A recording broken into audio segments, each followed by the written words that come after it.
ओम श्री गणेशाय नमः।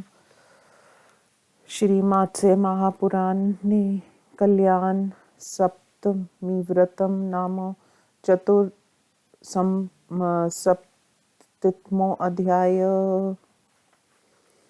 कल्याण सप्तमी व्रत की विधि और उसका महात्म्य। ब्रह्मवाच भगवन् भव संसार सागरोत्तारका किंचिद व्रतं समाचक्ष्व स्वर्गारोग्य सुखप्रदम्। ईश्वर उवाच सौरं धर्म प्रवक्ष्यामि नामना कल्याण सप्तमीं विशोक सप्तमीं त्वदत् फलांच पापनाशिनीं शकरास सप्तमी पुण्यां तथा कमल सप्तमीं मंदार सप्तमी तच्छुभदां शुभ सप्तमीं सर्वनान्तफला प्रोक्ता सर्वा देवीर्ष पूजिता विधानमासां वक्ष्यामि यथा वदनु पूर्वशा यदा तु शुक्ल सप्तम्यामादित्यस्य दिनं भवेत् सा तु कल्याणी नाम विद्या च निगद्यते प्रातर्गर्भयेन प्रयसा स्नानमयमस्यां समाचरेत् ततः शुक्लाम्बरं पद्यं क्षताभिः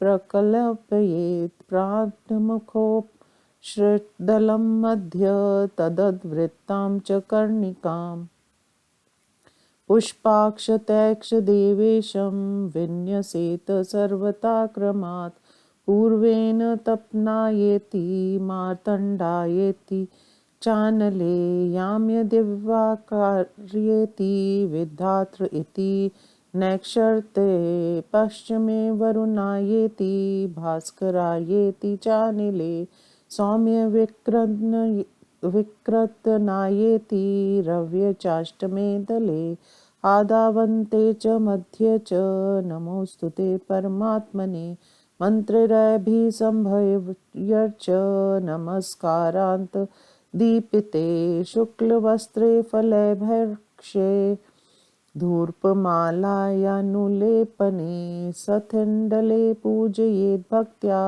गुडेन लवणेन च ततो व्रहाति मन्त्रेण विसर्जेद्विजपुण्यवान् शक्तितः पूजयेत् भक्त्या गुडक्षीररघृतादिभिः तिलपात्रं हिरण्यं च ब्राह्मणाय निवेदयेत् एवं नियम कृता सुप्त्वा प्रातरुत्थाय मानवा कृतस्नान जपो विप्रे सहैव घृतपायसम् भुक्त्वा च वेदविदुषे विडालव्रतवर्जते घृतपात्रं सक्नकं सोदकुम्भं निवेदयेत् प्रीयतामत्र भगवान् परमात्मा दिवाकरा अनेन विधिना सर्वं मासि मासि व्रतं चरेत् तत्सत्रयोदशे मासि गावेध्यात् त्रयोदश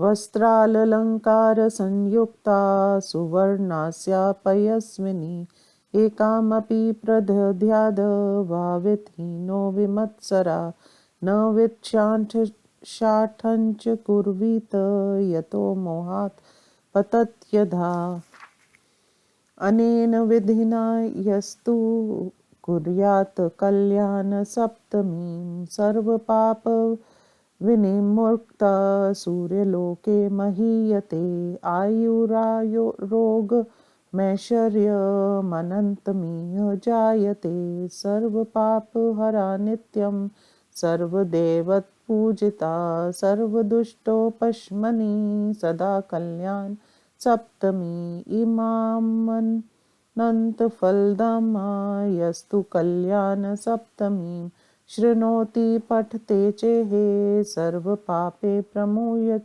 प्रमुच्यते इति श्रीमत्स्य महापुराणे कल्याण सप्तमी व्रतं नाम चतुस्सप्ततितमो अध्याय। ब्राह्मण हिंदी अनुवाद।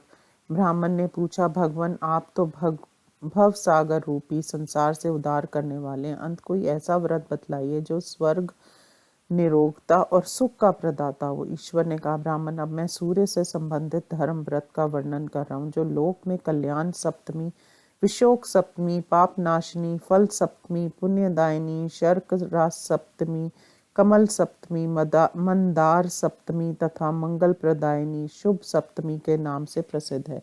ये सभी सप्तमियों देवी ऋषियों द्वारा पूजित हैं तथा अनंत फल देने वाली कही गई हैं।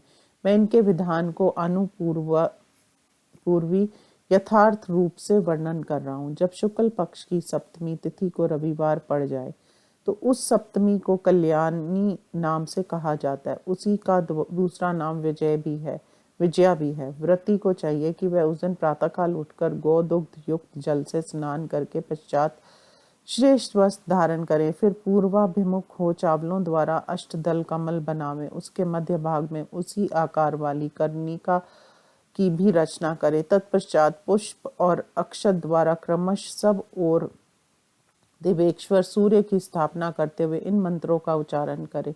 तपनाय नमो से पूर्व दल पर, मार्तंडाय नमो से अग्निकोण स्थित दल पर, दिवाकराय नमो से दक्षिण दल पर, विद्यात्रे नमो से नक्षत्र कोण के दल पर, वरुणाय नमो से पश्चिम दल पर, भास्कराय नमो से व्याय कोण वाले दल पर, विकृतनाय नमो से उत्तर दल पर, रवाय नमो से ईशान कोण स्थित 8वें दल पर और परमात्मा ने नमो से आदि मध्य और अंत में सूर्य का आवाहन करके स्थापित कर दें। फिर नमस्कार अंत से सुशोभित इन मंत्रों का उच्चारण कर श्वेत वस्त्र, फल, नैवेद्य, धूप, पुष्प, माला और चंदन से भली भांति पूजन करें। वेदी पर भी व्याहृत मंत्रों के उच्चारण पूर्वक गुड़ और नमक से भक्ति पूर्वक पूजा करने का विधान है। इसके बाद विसर्जन करना चाहिए। फिर अपनी शक्ति के अनुसार भक्ति पूर्वक गुड़, दूध और घी आदि के द्वारा श्रेष्ठ ब्राह्मणों की पूजा करें और तिल से भरा हुआ पात्र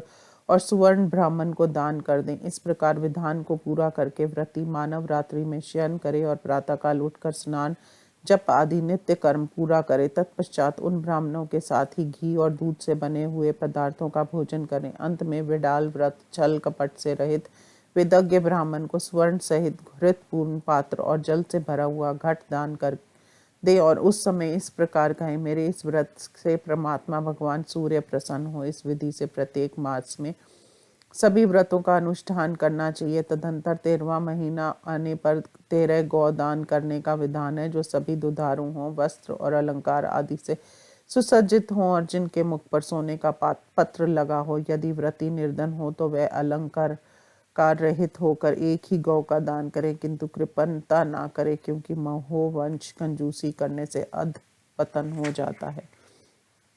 जो मनुष्य उपयुक्त विधि के अनुसार इस कल्याण सप्तमी व्रत का अनुष्ठान करता है, वह समस्त पापों से मुक्त होकर सूर्य लोक में प्रतिष्ठित होता है। इस लोक में भी उसे अनंत आयु, आरोग्य और ऐश्वर्य की प्राप्ति होती है, क्योंकि ये कल्याण सप्तमी सदा समस्त पापों को हरने वाली और संपूर्ण दुष्ट ग्रहों का शमन करने वाली है। सभी देवता नित्य इसकी पूजा करते हैं। जो मानव इस लोक में इस अनंत फल प्रदायिनी कल्याण सप्तमी की कथा को सुनता अथवा पढ़ता है, वह समस्त पापों से मुक्त हो जाता है। इस प्रकार श्री मत्स्य महापुराण में कल्याण सप्तमी व्रत नामक 74वां अध्याय संपूर्ण हुआ। ओम नमो शिवाय।